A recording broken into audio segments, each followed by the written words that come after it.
Hello everyone, welcome to another podcast. आज की podcast में हमारे साथ स्पेशल गेस्ट मौजूद हैं।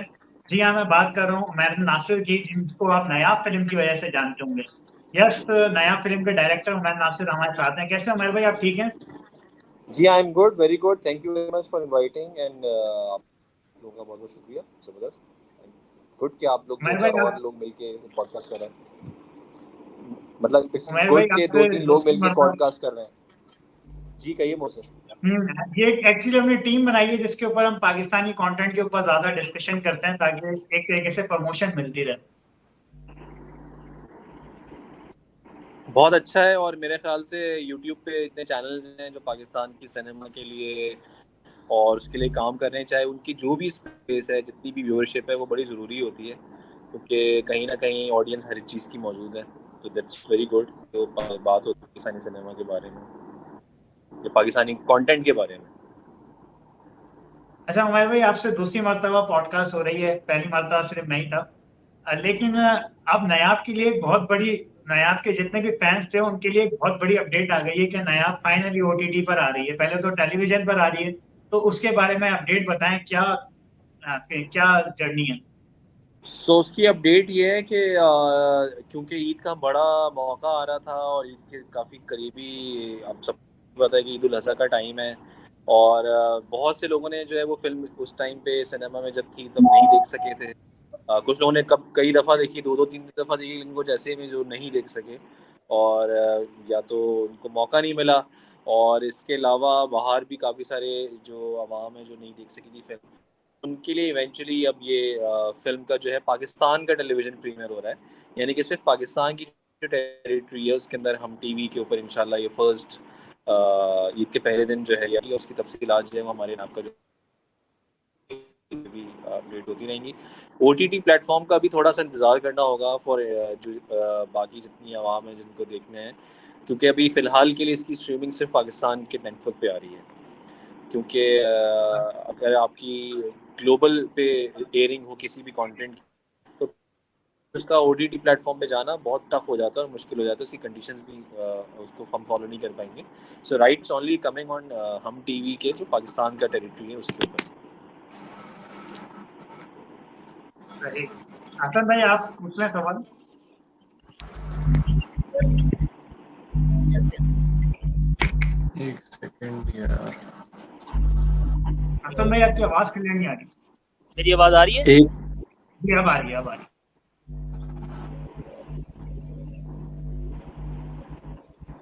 सर आवाज आ रही है आपको? है। जी, आ रही है, आ रही है। ठीक। तो मैं तो वैसे काफी वेट कर रहा था इसका ओटीटी के लिए, क्योंकि हमारे हमारे यहाँ इजाजत ज्यादा आदत नहीं है आजकल टीवी के सामने बैठने की। तो ओटीटी के ऊपर नहीं आ रही, चलो उसके लिए हम थोड़ा और वेट कर लेंगे, मूवी दोबारा देख लेंगे टीवी के ऊपर। तो फिलहाल तो मैं आपसे बात करना चाह रहा हूँ कि आप पाकिस्तान मूवीज का फ्यूचर क्या देखते हैं आगे आने वाले दिनों, आने वाले साल में? सिनेमा का सर,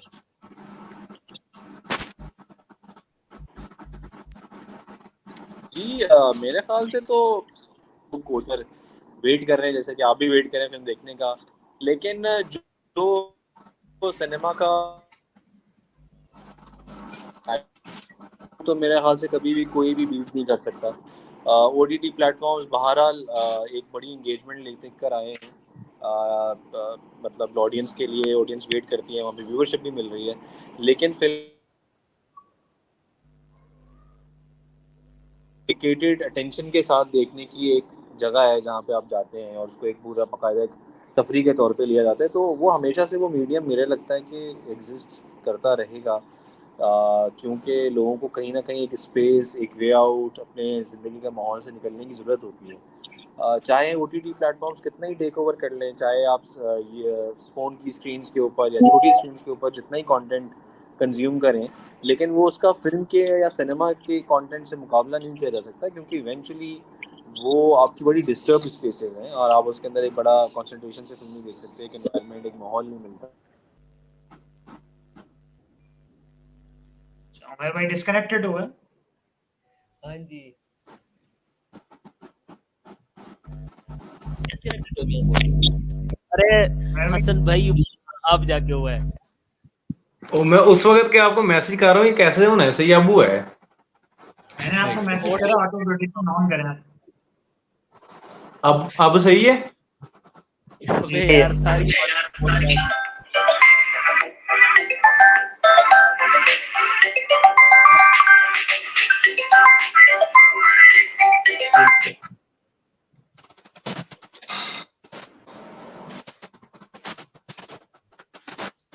आप लोग की होगी गपशप उनसे? हैं? मैंने कहा गपशप होगी उनसे कि नहीं? हाँ हो रही है। कहाँ चले गए वो? जी मैं वापस आ गया, वो मेरा सिग्नल ड्रॉप हो गया था।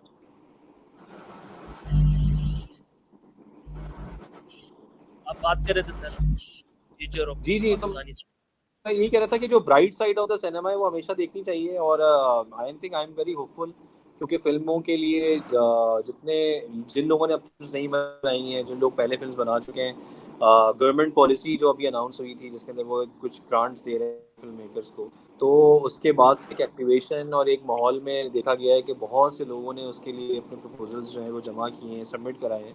तो इसका मतलब कि वो एक ऐसा मीडियम है जिसको हर कोई एक्सपीरियंस करना चाहता है, कोई बनाना चाहता है। तो उसमें अच्छी कहानियाँ डेवलप हो रही हैं और अच्छी कंटेंट के ऊपर काम हो रहा है। तो जब काम हो रहा होगा तो इवेंचुअली वो सिनेमा पे शोकेस भी होंगी। और अगर सिनेमा पे मुस्तकिल तौर पर कंटेंट आता रहेगा, यानी कि हर वक्त आपके लिए कुछ ना कुछ देखने के लिए होगा, तो लोगों को उसकी आदत पड़ेगी। अभी तो ये था कि बहुत अरसे से आफ्टर कोविड बहुत मुश्किलात का रहा cinema all over the world, सिर्फ पाकिस्तान में नहीं पूरी दुनिया में उसका इम्पैक्ट पड़ा सिनेमास के ऊपर। लोगों को वापस से जाना, उनकी आदत बनाना, और वो आहिस्ता आहिस्ता डेवलप हुई है। कई 2-3 साल तो उसमें ही लग गए, आप समझें। इवन के बॉलीवुड में भी पठान और की जब तक रिलीज़ नहीं हुई थी उस वक्त तक कोई भी फिल्म जो है वो सिनेमा की रिलीज तक उसको वो कामयाबी नहीं मिली। तो उसको बाकायदे तौर पे पठान मूवी को जो है प्लान आउट करके रिलीज़ किया गया कि वो एक बड़े सुपरस्टार की फिल्म थी जिसको लेकर आए वो सिनेमा में। तो जिससे वो आदत वापस से रेडी हुई। पाकिस्तान में मौला जट की रिलीज़ रुकी रही इतने सालों से, वो बनी हुई थी फिल्म। आफ्टर वो कोविड रिलीज़ हुई तो उसने भी सिनेमा ऑडियंस को लेकर आया। तो इस तरह से ये है कि अब लोग वेट कर रहे हैं, बड़ी फिल्में आए अच्छा तो वो उमर लोग भाई, देखने जाएंगे लाजमी। नायाब के बाद ऐसा लगा कि फिल्म पाकिस्तानी सिनेमास के अंदर फिल्म की लाइन लग गई है। तो अभी मेरा आपसे क्वेश्चन ये है कि इस ईद पे पाकिस्तान की उम्र अय्यार, नाबालिग अफराद अभी, और फिर एक दो फिल्में और हैं जो आने वाली हैं, आपको कौन सी फिल्म से सबसे ज्यादा एक्सपेक्टेशन है इस वक्त जो पाकिस्तानी सिनेमास के अंदर कमाल कर सकती है? तो ये कि लोग कोशिश करते हैं, मेकर ट्राई करता है कि ईद उल अज़हा का जो टाइम है उसको ना मिस किया जाए। तो वो काफ़ी कोशिश में लगे रहते इस मौके को यूज़ किया है। सो मेरे ख्याल से अभी उम्र यार मूवी एक आ रही है, थोड़ी सी उसका मुख्तलिफ सा कहानी या कंटेंट आप कह सकते हैं जो लोगों ने पहले नहीं देखा। सो और उसकी ट्रेलर और टीजर्स जो हैं वो काफ़ी अरसे से फ्लोट हो गए थे, वो आ गई थी न्यूज़ में भी। तो मेरे ख्याल से उसका सबसे ज़्यादा इंतज़ार होगा जहाँ तक मेरा ख्याल है। नाबालिग अफराद अभी तक, क्योंकि उसकी कोई ज़्यादा अभी तक इन्फॉर्मेशन आई नहीं है, वो बहुत ही एज टू एज है, बहुत ही एक छोटा सा मुख्तसर सा एक आई थिंक कल टीज़र सा कुछ आया है। लेकिन उससे कुछ बहुत ज़्यादा इन्फॉर्मेशन अभी आप नहीं ग्रैस्प कर पा रहे कि क्या है। और जो बाकी फिल्में उनके बारे में तो पता ही है वो जो आ रही हैं। तो आई थिंक ये कुछ फिल्में हैं जो ईद के हिसाब से अच्छी फिल्में होंगी जो लोग आएंगे और देखेंगे अगर सिनेमा में। अच्छा सर, एक बहुत डिस्कशन जो चलती है मूवीज टिकट्स, पाकिस्तान में टिकट्स प्राइस बहुत ज़्यादा हाई है। 1,000 चल जाती है तो फैमिली के अगर 5-6 लोग हैं तो वो, जैसे मैंने मुल्तान जाना 200 मैंने यहाँ से, और यहाँ पे 1,000 मूवी की टिकट हसन भाई माइक करीब करें। बहुत ज़्यादा यहाँ पे ना एक्सपेंस बढ़ जाते हैं। तो टिकट प्राइस कम होनी चाहिए, इसके लिए क्या आप कहते हैं, कैसे हो सकता है ये चीज़? इसका एक तरीका है जो हमने पहले भी सजेस्ट किया था कि किस तरीके से हो सकता है। मेरा ख्याल है कि टिकट प्राइस के लिए सिनेमा ओनर्स को थोड़ा काम करना चाहिए। और मेरे ख्याल से वो जो पहले ज़माने में होता था कि फ्रंट रॉज की जो 4-5 सीट्स होती थी, एक गैलरी टिकट महंगा होता था, आगे की सीट सस्ती होती थी, वो वाला ऑप्शन वापस से आना चाहिए। आई थिंक ये फेयर प्राइस नहीं होती कि आप 1,000 रुपये का टिकट सेम उस जगह पे दोबारा दें, जो कि सीट आपकी बिल्कुल फ्रंट की है, मेरा नहीं ख्याल जस्टिफाइबल। जो सीट पीछे की है तो वो सीटों को सबसे पहले कुछ उनका मार्किंग होनी चाहिए, ताकि सबसे पहले टिकट की रेंज कुछ किसी हद तक कम हो। सेकंड ऑप्शन ये है कि वो डील्स का मेरे ख्याल से होना चाहिए, क्योंकि लोगों के पास डील्स हों कि 2 टिकट पे 1 टिकट मिल रहा है या 3 पे 1 मिल रहा है, या कोई और उसके साथ ऑफर्स लगे ताकि आसान हो, लोग सोचें, थोड़ा सा अट्रैक्ट हो। सो ये वाला जो पूरा काम है, ये सिनेमा के जो मेन मालकान है उनको सोचना पड़ेगा। ऑल दो उनके अपने इसके हवाले से होंगे पॉइंटर्स, लेकिन इस तरह से करना चाहिए। सिनेपैक्स करता है, ओशन मॉल कराची में सिनेपैक्स है, इसके अलावा वहाँ जब जितनी जगहों पे वो लोग कुछ ना कुछ ऑफर्स अपने साथ लगा, स्टूडेंट्स के लिए उन्होंने कुछ ऑफ भी रखा हुआ है। इसके अलावा उन्होंने कुछ टेलको टेल, टेल थर्सडे। हाँ, टेलको कंपनीज के साथ किया हुआ है। इसके अलावा जो दूसरा हल है वो ये कि जो हमने नायाब की प्रेस कॉन्फ्रेंसेस हो रही थी उसमें भी हमने कहा था कि मूवी को जो है जब आफ्टर वो कुछ टाइम गुजर जाए सिनेमा से, तो उसको बाकी पाकिस्तान के जितने सिनेमा या जितने थिएटर हॉल्स हैं, जैसे कि आर्ट्स काउंसिल कराची के अंदर है, उसके पास पूरे 2 हॉल्स हैं, इसी तरह से कोयटा के अंदर भी इस तरह की स्पेसेस हैं, कश्मीर आपके केपी में, और बाकी जितने हमारे इलाके हैं जहाँ पे सिनेमा की स्क्रीन्स नहीं है वहाँ पे इस तरह की छोटे स्क्रीन्स हैं, इवन के कराची जैसे बड़े इलाकों में भी। तो जब वो फिल्म अगर अपना रन पूरा कर ले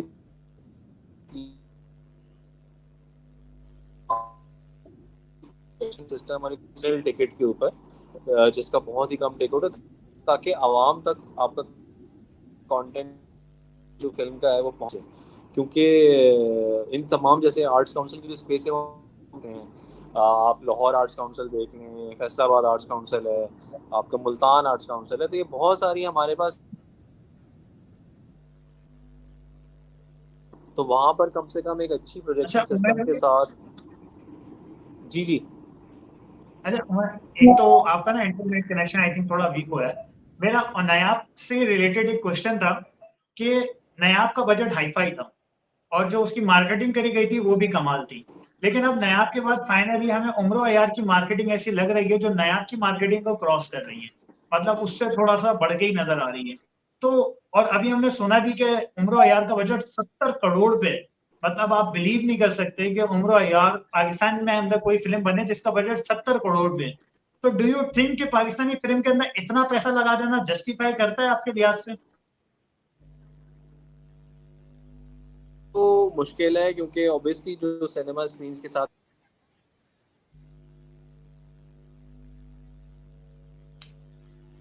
यार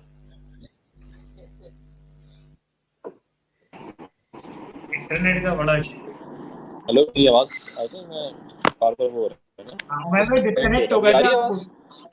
जी अब आ रही है। आप उस जवाब का उस सवाल का ना फिर से जवाब कंटिन्यू करिएगा स्टार्ट से। एक काम करता हूँ, मैं अपना कनेक्शन चेंज कर लेता हूँ। ठीक।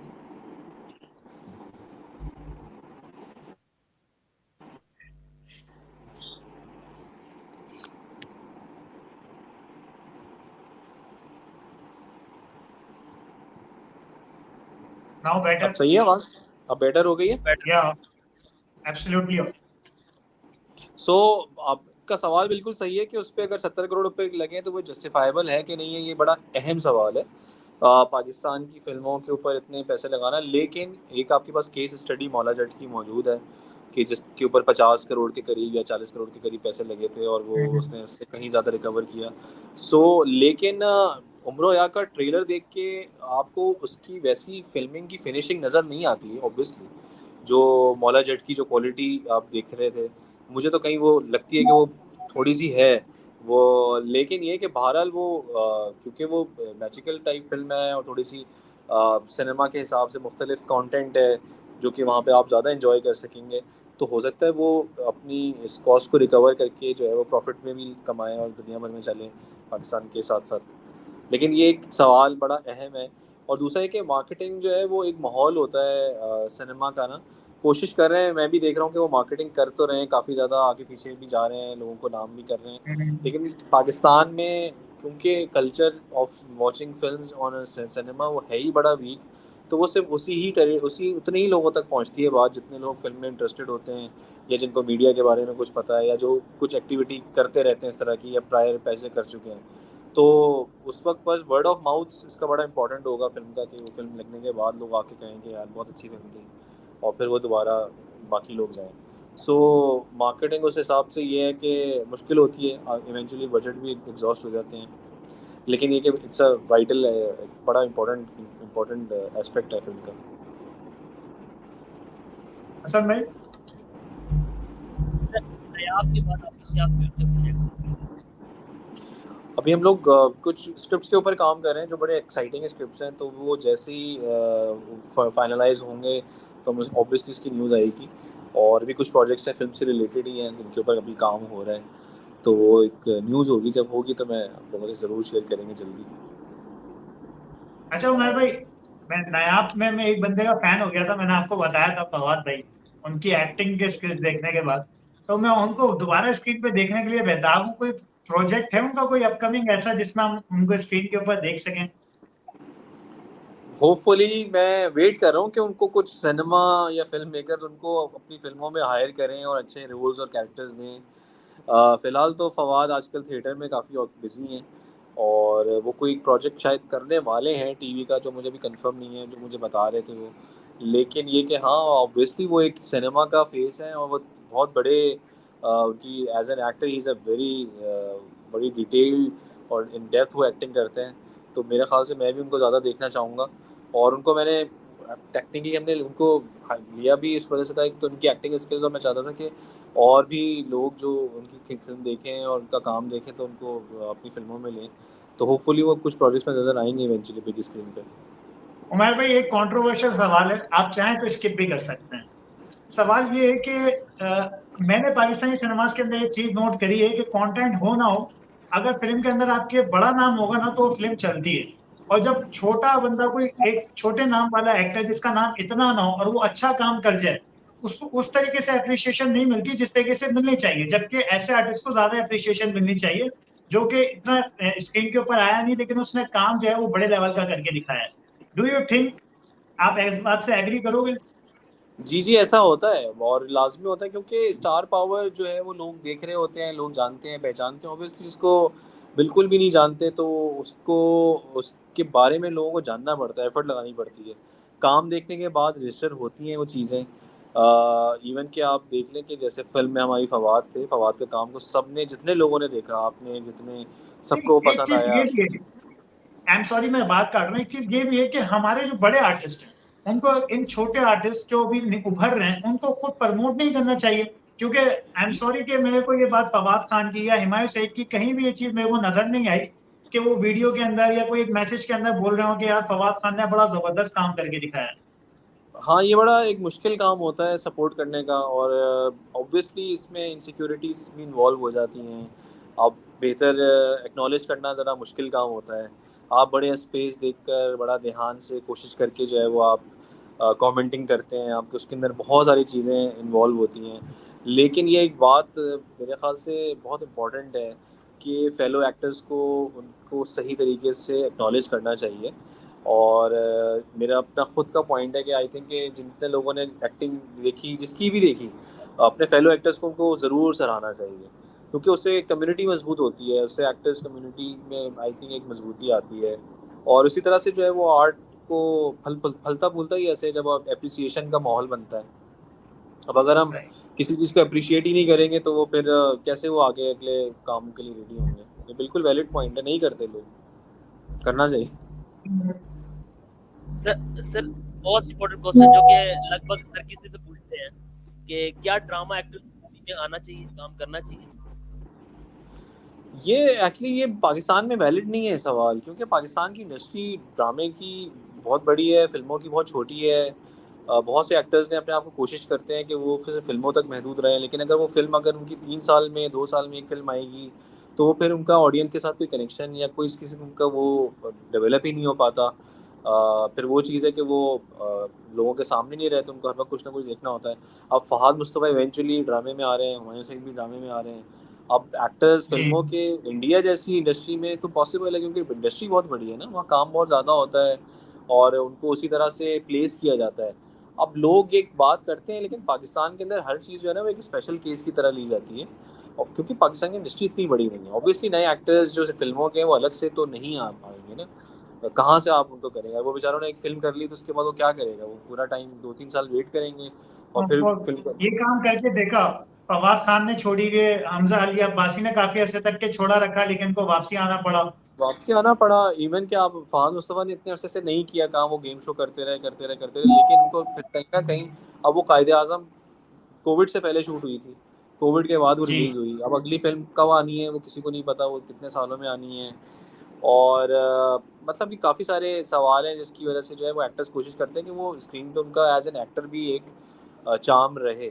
अब वो उसके लिए लोगों को फिर बहुत वेट करना पड़ता है। सो हुमायूं सईद ने वो स्टेप लिया, जेंटलमैन उनका आ गया ड्रामा, अभी चल रहा है आजकल। हमजा अली अब्बासी ने भी प्ले कर लिया। इसके अलावा जितने आपके एक्टर्स हैं उनको करना पड़ता है पाकिस्तान के अंदर, क्योंकि पाकिस्तान के अंदर लोग ड्रामा बहुत देखते हैं, उससे उनकी विजिबिलिटी बहुत ज़्यादा रहती है। वरना फिर वो एवेन्यूज़ ढूंढते हैं शोज़ के कि वो शोज़ करें। लेकिन एक एक्टर है जिनका नाम हमेशा रहना चाहिए पाकिस्तानी लॉलीवुड की उसमें, लेकिन ये कि वो इज़ अ सीनियर लॉलीवुड के जो मंझे हुए अदाकार हैं, शान, जिन्होंने आई जी। थिंक टीवी के लिए बहुत ही कम काम किए, शोज़ किए हैं, और लेकिन वो हमेशा से अपने आप को बड़ी स्क्रीन का ही अदाकार रखा।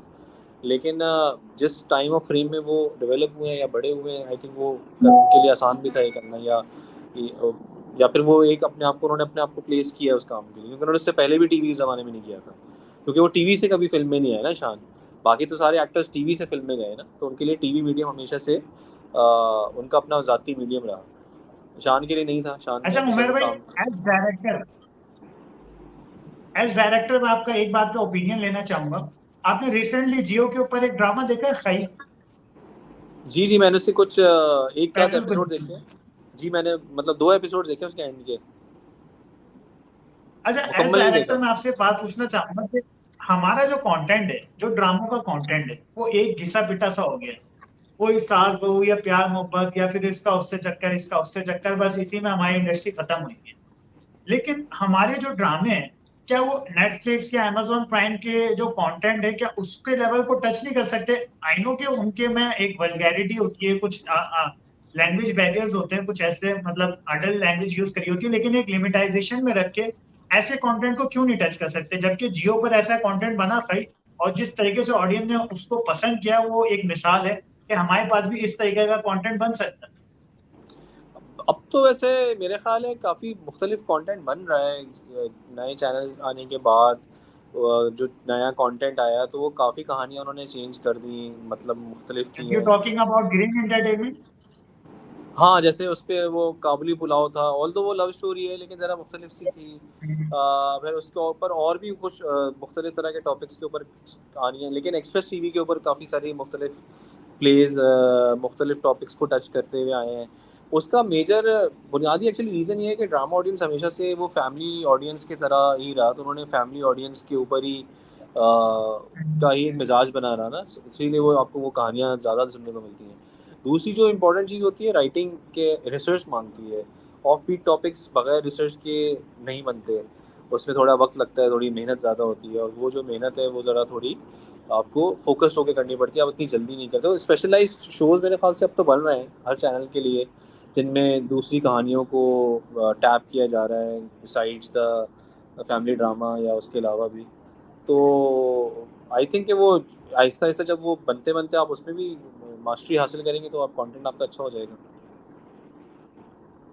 क्योंकि असल में नेटफ्लिक्स के ऊपर भी तो सारा कंटेंट जो है वो बहुत ज़्यादा अच्छा तो नहीं है। हर चीज़ तो अच्छी नहीं है, वो तो हर हर चीज नहीं ऑडियंस आपको। के लिए हर कुछ है।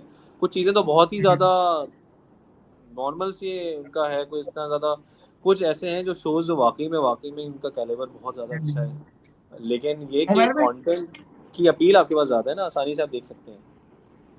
कंटेंट तो अच्छा बनता है। जैसे अभी इंडिया की तरफ से एक वेब सीरीज रिलीज हुई थी, पंचायत सीजन 3। मैं कहता हूँ कि उस वो वाला कंटेंट, और अभी हमारे पाकिस्तानी ड्रामों का एक ड्रामा चल रहा है, जर पत्तों का बन, आप उसके कंटेंट को, पंचायत सीजन 3 को आप आमने सामने रखेंगे तो हमारा कंटेंट उससे थोड़ा सा आगे। लेकिन अनफॉर्चुनेटली उस तरीके की पजीराई भी नहीं मिलती जब नेक्स्ट लेवल का कंटेंट बनता है।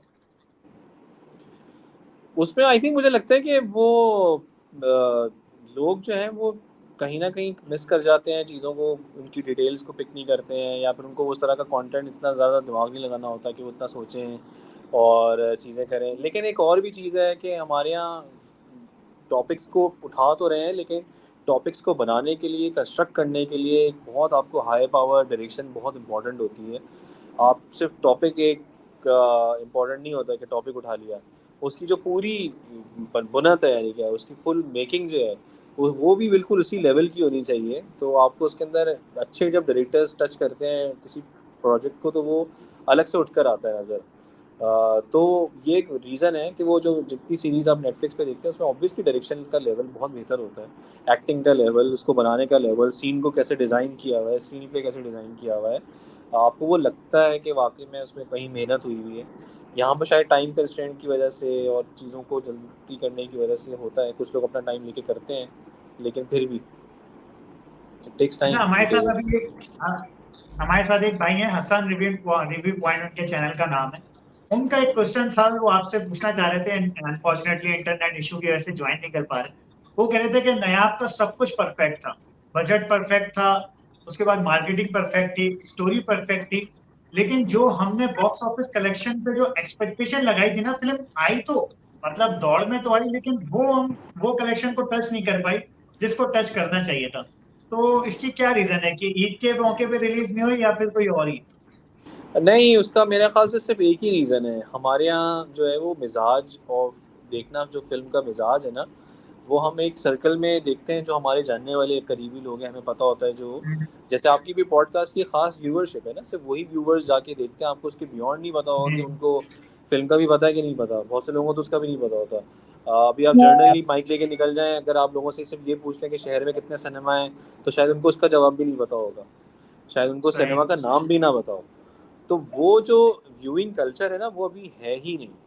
और उसके बाद जो अगला स्टेप होता है आपका वर्ड ऑफ माउथ। तो जब फिल्म कोई, जितने लोग देखते हैं वो सराहते हैं, उनको अच्छी लगती है, वो अपनी कोशिश से जितने लोगों को पुल ऑफ कर सकते हैं वो उतने लोग आके दोबारा देख लेते हैं, या उनकी वर्ड ऑफ माउथ पे चले जाते हैं। लेकिन हमारे यहाँ ऐसा नहीं है, या तो फिल्म लगी रहे हमारे यहाँ कोई 6-6 महीने, 8-8 महीने के लिए, और हम्म, एक शो कर दिया जाए कि जी ऑन रिक्वेस्ट चला दिया जाए। वो भी डिस्ट्रीब्यूटर्स जो हैं अब, फिलहाल अगर देखा जाए तो, जैसे अभी ईद उल अज़हा पे जो फिल्में आ रही हैं, चंद एक फिल्मों के अलावा कोई ऐसी फिल्म नहीं है जिसको आप जाके देखें भी या इस पर आप पैसे खर्च करें, और जो कि आपको देखते ही 2 मिनट में उसका ट्रेलर देख के आइडिया हो जाता है कि आप ये एजेंट अनिला या एजेंट अनिला टाइप फिल्म आप लगाएंगे ही क्यों, किस लिए लगाएंगे। और उसको सर, लगाने के बाद आप फिर एक दफ़ा दोबारा से डिसबिलीव कर दें पाकिस्तानी ऑडियंस को कि यार ये पाकिस्तानी फिल्में बहुत बुरी होती हैं। उमैर भाई, मैं वैसे सवाल अभी अभी जो है वो बारी हसन भाई की थी, लेकिन मेरे मन में बड़ी जोर से एक सवाल आया। सवाल ये है कि मैं कहता हूँ कि पाकिस्तान में ना एक सेंसर बोर्ड है जो कि अडल्ट सीन्स को काटने का काम करता है, लेकिन मैं कहता हूँ कि हमारे पास दो सेंसर बोर्ड होने चाहिए। एक वो जो ये अडल्ट सीन्स वगैरह को मॉनिटर करे, दूसरा वो सेंसर बोर्ड जो कंटेंट को पहले देखे कि ये इस काबिल भी है कि इसको सिनेमाज में रिलीज किया जाए या ना किया जाए। हर करना आना चाहिए। चाना डेढ़ शाना उठता है, हर शाना उठता है कोई, ये 50,000 60,000 में फिल्म बना के सिनेमा में रिलीज कर देता है, और फिर जो है ना वो पाकिस्तान की जो ऑडियंस है उनका एतमाद खत्म हो जाता है। तो ये एक बहुत बड़ी डिबेट है और ये सवाल है, और आई थिंक इस पे काम करना चाहिए, क्योंकि कुछ ट्रेलर, जैसे उसका ट्रेलर देख के आपको आइडिया हो जाता है, लेकिन अब इतनी सब्जेक्टिव चीज़ है कि आप उसके ऊपर कोई उसको किसी कैटेगराइज नहीं कर सकते। ऑल्दो वो फिल्म चले ना चले, उसका बिजनेस करे ना करे, ये फिल्म मेकर का अपना इंडिपेंडेंट एक प्रोड्यूसर डायरेक्टर जो भी हैं, उनका फैसला है कि चीज़ चलानी है। लेकिन कोई अथॉरिटी उसको मना नहीं कर सकती, क्योंकि आर्ट को कोई मना नहीं कर सकता। आप जैसी भी पेंटिंग बनाएं उसको फ्रेम करके आप लगा सकते हैं, और उसकी प्राइस रख दें आप जो भी रखनी है, जिसको देखनी होगी वो खरीद लेगा, जिसको नहीं खरीदनी वो देखेगा भी और चला जाएगा। लेकिन जो एक चीज़ किया जा सकता है, वो एक क्राइटेरिया ज़रूर बनाया जा सकता है, जैसे डिस्ट्रीब्यूटर के अलावा सिनेमा ओनर्स भी इस बात को देख सकते हैं कि जी फिल्म को ना चलाया जाए, या फिल्म के ऊपर ये बात की जा सकती है कि जी किसको एक ख़ास फेस्टिवल के अंदर डाल दें। क्योंकि होती हैं बाज़ वक़्त एमेच्योर फिल्म फेस्टिवल्स होते हैं, आपके इंडी फिल्म फेस्टिवल्स होते हैं, आपके कुछ और फेस्टिवल्स की किस तरह की कुछ चीज़ें होती हैं कि आपको ज़रूरी नहीं है कि आप उसको एक कमर्शियल थिएट्रिकल रिलीज़ की तरह रिलीज़ करें। आप कह दें जी कि ठीक है, वो हमारा वीक ऑफ द नवंबर की फिल्म्स लगेंगी हमारी, नवंबर मंथ की, उसके अंदर आपको 1 हफ्ते की विंडो मिलेगी इस फिल्म लगाने के लिए, ताकि कम से कम लोगों को ये बताओ कि इट्स नॉट अ कमर्शियल या थिएट्रिकल रिलीज, या फिर उसको आप अंडर प्लेस ना करें कि ये एक पाकिस्तानी फिल्म है जो उस तरह से आई है, या क्योंकि वो वाकई में लोगों का एतमाद उड़ा देगी, और जो लोग वैसे ही खाइफ रहते हैं वो तो देख के कहेंगे कि आपको भी प्लेस कर देंगे, यार इनको तो फिल्म बनानी नहीं आती, पाकिस्तानी फिल्में तो बहुत बुरी होती हैं, जबकि हमारा सिनेमा बहुत बेहतर है, जो कंटेम्प्रेरी फिल्म हमारी अलग है। तो उसको कहीं प्लेस करना चाहिए, ऐसी सारी फिल्मों को उठा लें, जितनी फिल्में लगानी है लगा दें, लेकिन उसको कुछ नाम दें, उसको कह दें कि इट्स एन एमेच्योर, या एमेच्योर नहीं है तो फर्स्ट टाइम, या फिर first time film making festival, या कोई ऐसा फेस्टिवल जो कि 5 दिन का है, 4 दिन का है, जिसके अंदर सारी फिल्में लगा दें जो जो लगानी है। व्यूअर्स चॉइस फिल्म, जो फिल्म अच्छी पसंद आई लोगों को वो बाद में देख लें। हसन भाई, सर मेरा सवाल अलग है। माइक करीब। एक्सपीरियंस आपने आपने नया मूवी की और इसके शूट में आप युमना ज़रीन के साथ आपका इंटरेक्शन हुआ, काफ़ी अरसे का हुआ होगा। किस तरह की पर्सनैलिटी युमना ज़रीन, हम ये जानना चाहते हैं। यमुना सैदी की एक बहुत ही डेडिकेटेड किस्म की पर्सनालिटी है, और अगर आप कुछ फिल्म देखिए तो जिन्होंने देखी उनको पता है कि फ़िल्म का रोल जो है वो बहुत मुश्किल था। इट्स एक तो ये मोनोटोन रोल नहीं है, जैसे कि एक जैसे मिजाज वाला, पूरी कहानी एक तरह की नहीं है, तो किरदार के पास बहुत ही ज़्यादा बहुत कुछ परफॉर्म करने के लिए, हर तरह का इमोशन कैरी करने के लिए उसके पास कहानी के अंदर। तो जिस तरीके से उन्होंने मेहनत की, जिस तरीके से उन्होंने उस कैरेक्टर को अंदर अंदर जज करने के लिए मेहनत की, जो मैनरिज्म सीखे लोकल कराची आइट गर्ल के, जिस तरह से वो क्रिकेटिंग प्रैक्टिस तो अपनी जगह है क्योंकि वो एक फिजिकल चीज़ है, इसके ऊपर मेहनत हुई है, लेकिन उसके अलावा जो एक्टिंग से रिलेटेड था कि वॉक कैसे करनी है, चाल कैसे होनी है, जुमलों को बोलना कैसे है, तो उसकी उन्होंने बड़ी अपने अंदर बहुत मेहनत करके तरीके से स्क्रिप्ट को पढ़ना, डेडिकेटेड टाइम देना। ये आपको बड़ा कम मिलेगा आजकल की एक्ट्रेसेस के अंदर, की जो स्क्रिप्ट के बाद जो आपको वक्त दें कि इसको करना कैसे है, किस तरह से करना है, रीडिंग्स किस तरह से करनी है, फिर उसका कैरेक्टर की लुक एंड फील कैसी होगी, वो दिखेगा कैसा, उसका रंग कैसा होगा। अगर आप नोट करें तो उसमें यमुना दीदी का रंग थोड़ा सा हमने डाउन किया हुआ है, दो टोन डाउन हुआ है। सो ये इस तरह से हीरोइंस नहीं करती, यूजुअली मानती नहीं है बात कि हमारे बाल अच्छे लगने चाहिए, हमारी शक्ल अच्छी लगनी चाहिए, लेकिन जो कैरेक्टर की डिमांड है उन्होंने उसको मुकम्मल तौर पर 100% जिस तरह से वो एफर्ट होनी चाहिए कैरेक्टर की, किरदार को बनाने के लिए उन्होंने दी। और डेडिकेटेड टाइम है, टाइम पे आना, टाइम पे काम होना, वक्त पे मुकम्मल करना, ये एक प्रोफेशनल एक एक्टर की बड़ी खूबियाँ हैं, जिससे प्रोडक्शन टीम भी बड़ी खुश रहती है और डायरेक्टर्स भी। हसन, रिव्यू पॉइंट फाइनली आप आ गए हैं, तो कोई क्वेश्चन पूछ लें। आपका जो क्वेश्चन था वो मैं आपके बेहाफ पे पूछ चुका हूँ, फिर भी आपके रिलेटेड आपके माइंड में कोई क्वेश्चन है तो मैं वही से पूछ सकता इनका कौन सा सवाल था मोहसिन? हूँ। इनका वही सवाल था कि नायाब से जिस तरीके की बॉक्स ऑफिस कलेक्शन की हाँ हाँ, एक्सपेक्टेशन करी थी, वो वाला वो हमने क्वेश्चन। बताया है कि वो कल्चर की बात हो रही है ना, सिनेमा कल्चर अभी भी हम लोग भी आप हमारी फ्रेटर्निटी से या इंडस्ट्री से बहुत से लोग पूछते हैं जिन्होंने फिल्म नहीं देखी होगी। अभी जब फेस्टिवल में वो जीत गई है, वर्ल्ड फिल्म फेस्टिवल कांस में जब उसको बेस्ट हाँ, फिल्म का मिला अवार्ड। है, तो वो बहुत से लोगों के लिए अब वो है कि कॉन्ग्रेचुलेशन वो टू यू देखना सर। चाहते हैं, कि वो जाके देखें कि वो फिल्म क्यों है। तो उसका भी एक बड़ा रीज़न है कि वो ऑब्वियसली तौर पे जो उसका कंटेंट है, वो किस चीज़ के ऊपर वो बनी हुई है, वो किस चीज़ के लेकिन बारे में बात कर रही है। तो अब पाकिस्तान में लोग हम वेट कर, देख रहे हैं कि रेगुलरली काफी ज्यादा अच्छी मूवीज आती हैं जिनको आ रही हैं अब तो रेगुलर, कुछ आती रहती हैं हर कुछ महीने बाद। पाकिस्तान में अक्सर हम देखते हैं काफी ज्यादा अच्छी अच्छी कंटेंट की मूवी रिलीज होती हैं, लेकिन ऑडियंस उनके साथ जुड़ नहीं सकती है। ऐसा नहीं कि ऑडियंस आती नहीं है सिनेमाघरों में। हम हॉलीवुड मूवीज का कलेक्शन देखें या बॉलीवुड मूवीज तो खैर नहीं लगती, इंडियन पंजाबी मूवीज लगती हैं, तो उनका कलेक्शन बहुत अच्छा होता है। और पाकिस्तान की जो इतना अच्छा कंटेंट है उसको ऑडियंस देखती नहीं है। आप इसको किस नजर से देखते हैं? या हम इसको इस नज़र से देखते हैं क्योंकि हमारी अप्रोच जो है वो हमेशा से मुख्तलिफ रही है ना चीज़ों को बाइंग करने में। आप जब कोई चीज़ खरीदने के लिए जाते हैं तो आप हमेशा से पूछते हैं कि चाइना की है कि जापान की है। तो अगर जापान की होती है तो आप कहते हैं यार ये मैं ले लेता हूँ, चाइना की है तो चाहे जितनी अच्छी हो या उस जैपनीज चीज़ से बहुत बेहतर हो, उसके बावजूद आप चाइना की नहीं लेंगे, आप कहेंगे यार जापान की है तो देख लेते हैं। तो लोग जब पैसे खर्च कर रहे होते हैं ना तो थोड़ा वैल्यू अटैच जबरदस्त करते हैं। आंसर है। तो जब वो पैसे खर्च कर रहे होते हैं तो वैल्यू अटैच करते हैं। वह जब वैल्यू अटैच करने जाते हैं तो वो सिनेमा में 3 फिल्में लगी हैं, जिनमें से एक इंग्लिश है, 2 पाकिस्तानी हैं, तो वो सबसे पहले कहेंगे यार इंग्लिश फिल्म देख लो, शायद इसमें हमारे पैसे ज़ाया नहीं होंगे, क्वालिटी देखने को मिल जाएगी। अब उनको नहीं पता कि वो नीचे जो 2 फिल्में हैं वो ज़्यादा बेहतर होंगी उस फिल्म से, शायद हो सकता है उनकी समझ में भी ना आए वो फिल्म, उनके ऊपर से गुजर जाए। तीसरी चीज़ ये है कि जो पॉपुलर फिल्में इंग्लिश की या किसी और सिनेमा की पाकिस्तान में या ऐसी मुल्कों में जहाँ अंग्रेज़ी नहीं बोली जाती, वो ज़्यादातर कमर्शियल फिल्में होती हैं, जिनके अंदर डायलॉग्स को मिनिमाइज रखा जाता है, जिनके अंदर एक्शन बेस्ड फिल्मों को ज़्यादा दिया जाता है, कि जिसमें लोगों को ज़्यादा सोचना ना पड़े और वो कहानी को सिर्फ विजुअली तौर पे समझ सकें। तो वो इन्जॉय करते हैं ऐसी कहानियों को, इस तरह से वो कमर्शियल फिल्में। वहाँ पे हॉलीवुड में जो मुख्तलिफ दूसरा सिनेमा है उसकी फिल्में तो बहुत कम लगती हैं पाकिस्तान के अंदर ना, क्योंकि वो लग जाए तो कोई भी ना देखे। अगर अभी ये जो मार्टिन स्कॉर्सेसी की जो लास्ट फिल्म थी, अगर वो फिल्म पे OTT नेटफ्लिक्स पे रिलीज़ हुई है, पाकिस्तान में रिलीज़ हो, तो मेरा नहीं ख्याल उसका बिजनेस कोई बहुत ज़्यादा होगा उसके मुकाबले में स्पाइडरमैन का या सुपरमैन का ज़्यादा होगा। तो हॉलीवुड की फिल्मों में भी तो वो कैटेगराइजेशन है ना, कि वो है। इवन कि वो लापता लेडीज टाइप फिल्म अगर पाकिस्तान में रिलीज होती तो शायद कोई भी ना देखने के लिए जाता, लेकिन नहीं अगर उसके देखी होगी। बजाय पे पठान या जवान होती तो शायद लोग ज़्यादा देखने के लिए जाते, जबकि वो ज़्यादा बेहतर फिल्में इन टर्म्स ऑफ स्टोरी या कंटेंट है। हम्म। लेकिन वो इसीलिए उसका अगर आप देख लें कि जो नेटफ्लिक्स पे उसकी व्यूवरशिप है वो तमाम फिल्मों से ज़्यादा है जितनी बाकी जो पाकिस्तान बड़ी फिल्में हैं। अपलोड नहीं होती OTT प्लेटफॉर्म पे ये चीज़।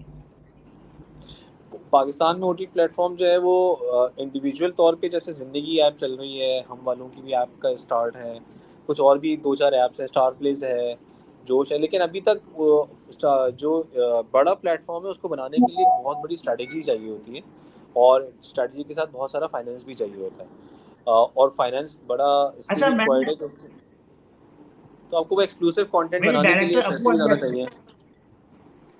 सॉरी। मेरी डायरेक्टर अब्बू अलियास से इस बारे में बात हो रही थी, डायरेक्टर अब्बू अलियास से इस बारे में बात हो रही थी कि हमारी मूवीज हमारे अपने OTT प्लेटफॉर्म पे क्यों नहीं आती, जैसे कि बेटली हो गई या टैपमेट हो गई या एक दो और ऐप है। तो वो कहने लगे कि यार जितने की फिल्म बनती है ना, उस उसका समझो आधा भी अगर बजट दे तो OTT पे जो है वो रिलीज कर दी जाए, लेकिन वो मतलब ऐसे देते हैं कोड़ियों के भाव कि भाई ये पैसे हैं ये ले लें और हमें जो है फिल्म के राइट्स दे दें। तो इस वजह से वो फिल्म ना OTT पर आती है और ना वो सिनेमास के अलावा किसी को देखने को मिलती है। ये नहीं, बिल्कुल सही है। आई थिंक कि किसी हद तक बात सही है। पैसे बहुत ही कम एक तो ऑफर किए जाते हैं, वो इतने ही पैसे हैं कि आप फिर फिल्म को बहुत अरसे के बाद दे दें इवेंचुअली चलाने के लिए। एक तो ये रीज़न है। दूसरा ये कि हमारे यहाँ जो अभी एक कोई ऐसा प्लेटफॉर्म भी डेवलप नहीं हुआ जिसके ऊपर आपके पास कोई ऐसा एक्सक्लूसिव कंटेंट अभी बने। हर कोई ट्राई कर रहा है, किसी ने एक एक दो दो तीन तीन प्रोजेक्ट्स कमीशन किए हैं ऐसे, जो कि एक्सक्लूसिविटी बनाए, यानी कि आप उनको देखने के लिए मैं पैसे दूँ और मैं वो ऐप की तरफ जाऊँ। तो वो जो कंटेंट डेवलपमेंट वाला जो फेज़ है, वो सबसे पहले तो वो OTT प्लेटफॉर्म जो भी डिज़ाइन होगा उसको कुछ एक्सक्लूसिव बड़ा काम करना पड़ेगा अपनी वो बनाने के लिए, नीश मार्केट बनाने के लिए। वरना तो फिर ये इसी तरह से कंटेंट डिस्ट्रीब्यूटेड रहेगा। वरना आप कंसोर्शियम्स बनाते हैं, 4-5 कंटेंट्स को एक जगह मिक्स करें और फिर एक ही प्लेटफॉर्म से आप सारी फिल्में देख सकें। सो ये एक रीज़न है। और ये आई थिंक ये जब बड़े ब्रांड्स और कुछ गवर्नमेंट की सपोर्ट होगी, ज़्यादा पैसे लगेंगे, तो कंटेंट भी ज़्यादा यूट्यूब पे डेवलप क्यों नहीं होगा। रिलीज? यूट्यूब पे ज़िंदगी तमाशा रिलीज़ हुई है यूट्यूब पे, लेकिन वैसे जो है वो इवेंचुअली कुछ चांसेस हैं कि शायद बाद में हो जाए करें।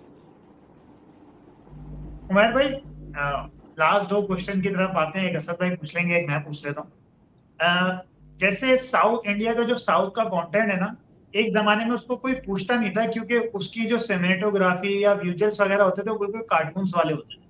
लेकिन उन्होंने अपने कंटेंट को इम्प्रूव करा और उनको कोई OTT प्लेटफॉर्म इतना ऑफर नहीं होता था, लेकिन उन्होंने अपना कंटेंट ऑडियंस को दिखाना शुरू करा इस तरीके से कि वो यूट्यूब पे अपलोड कर दिया करते थे अपनी फिल्म मूवीज जितनी भी होती थी। ऑडियंस फैन बनती गई और अब हालत ये है कि बॉलीवुड से ज्यादा जो है वो इंडिया की साउथ की मूवीज पैसा छाप जाती है। तो पाकिस्तान को इससे कुछ सीखना चाहिए कि जब कोई OTT प्लेटफॉर्म मिल ही नहीं रहा तो डब्बे में पैक करने से अच्छा है कि एक इंडिविजुअल प्लेटफॉर्म के ऊपर रिलीज करा जाए, जहाँ जहाँ पे जो है ऑडियंस के पास ज्यादा से ज्यादा फिल्म पहुंचे।